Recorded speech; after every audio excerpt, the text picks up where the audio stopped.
Good morning. We're going to show you where to look for morels. This is what we call mama tree. She's actually a sweet gumdrop. She goes first. Then we got a sister tree. It's over here. That one. And it produces morels all around this path right here.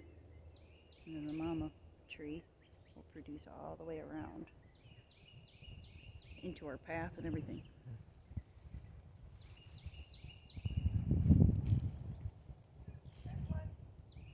Found one, she said.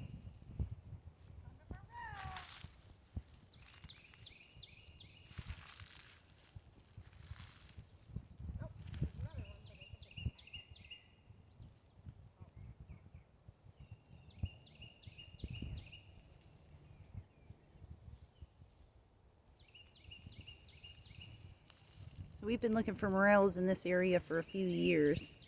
Tennessee-Alabama state line. And I can tell you, you can smell a morel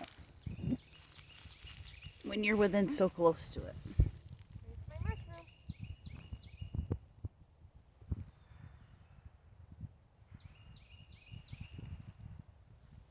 Woohoo.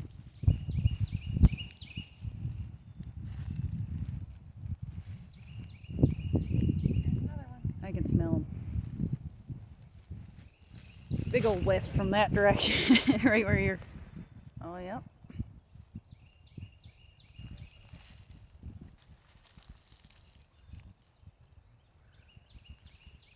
So you can kind of see how the privet's growing, how the leaves wrap up around the privet.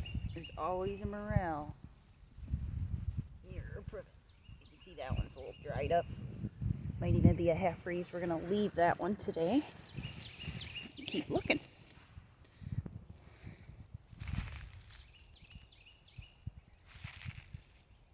Yeah, see, this is a sweet gumdrop tree. There's a tulip poplar up there on the ridge. And tulip poplars all down here. And then you got the sweet gumdrop with all her debris feeding these morels. So if you're downwind from the mushrooms, you'll be able to smell it. And if you're 15 feet away from a honey hole and you don't know it, you'll know it. If you're downwind, you smell it.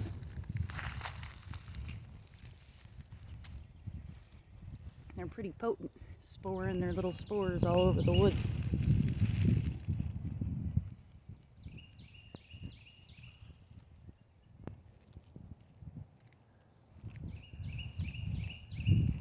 Got little markers from last year.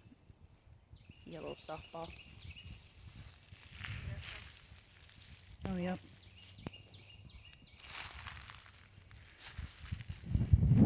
So recently, the last week, we've been pulling them all out of this ravine right here. It's kind of a little flat spot where the sun can just bake down on it.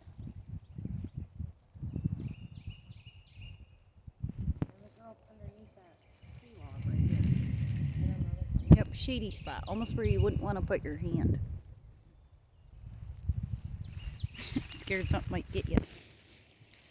Yeah, we recommend first thing in the morning, as early as you can get out. It'll save you on some bugs. It'll save you on ticks, snakes. And you better get your dehydrator ready, because if you find a bunch, you're going to have to do something with them. We're actually going to do some experiments because we find so many. We're going to do some experiments for you guys and see if we can get some spores to grow in a jar.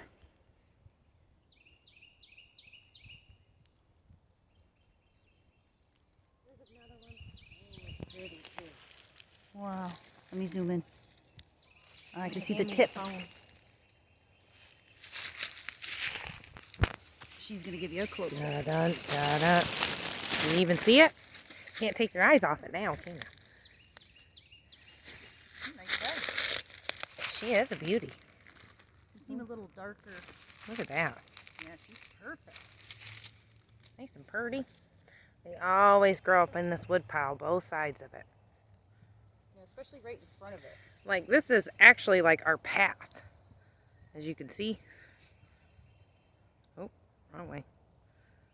There we go. Same wood pile.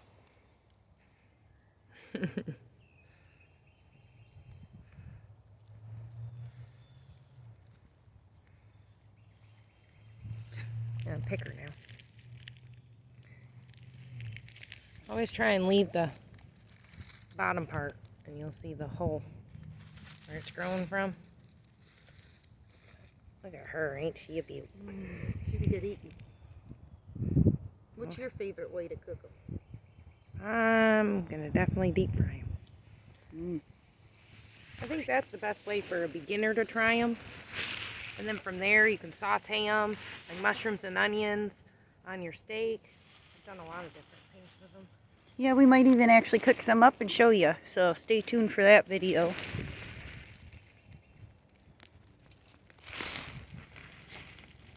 My favorite way too is to fry them up.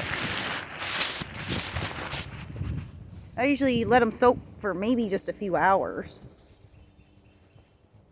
in salt water. Use some salt in that water to help get any buggies out. Just jump over.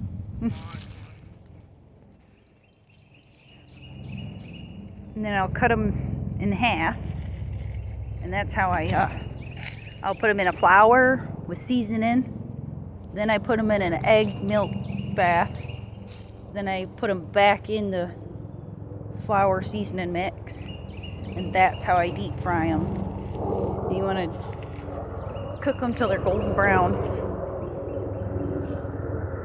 You'll never have a potato chip like that. It's delicious. It's like all the extra little nooks and crannies hold on to that extra bread. Yeah, we deep fry everything here in the South. Yeah, we deep fry everything down here. Our Twinkies and our morels. People may have tried fried Oreos, but I guarantee they have fried morels. What's now?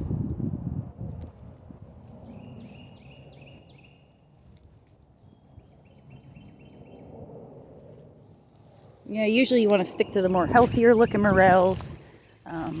If you need to spore an area in your yard, I would go for an area that's not going to be one of the first places you mow, for sure.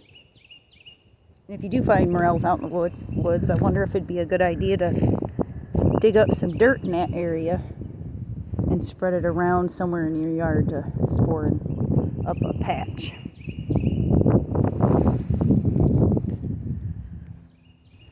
It's a sister tree. Usually she's popping.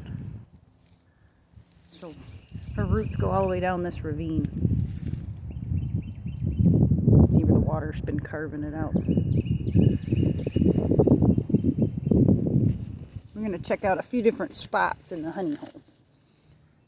These are key marker trees or names that we've given certain areas that we know produce. So we're going to take you on the grand tour.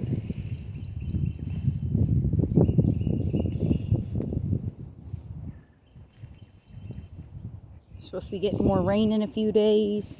As you can tell, the tree branches, certain trees are popping, other ones haven't even started yet. That explains why our tree and sister tree aren't popping as much. Oh yeah, turkey tail. You can see it over there, bright white. There's a certain way to prepare that. You can't just eat it raw for sure. Usually people put it in their soup. I prefer the It'll be oyster season before you know it. It probably is. When I went down back in that cow pasture. Usually oysters like some kind of constant water source.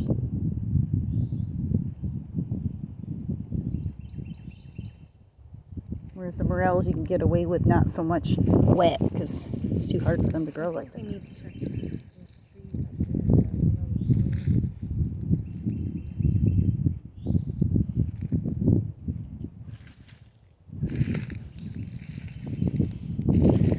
I guess you do the sniff test. I'm not smelling anything. Hold, scratch that. Go over here a little bit. See if I...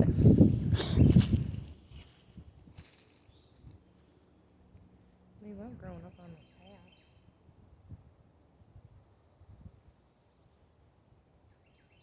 Alright, I'm going to stop this video and start a new one when I get down there.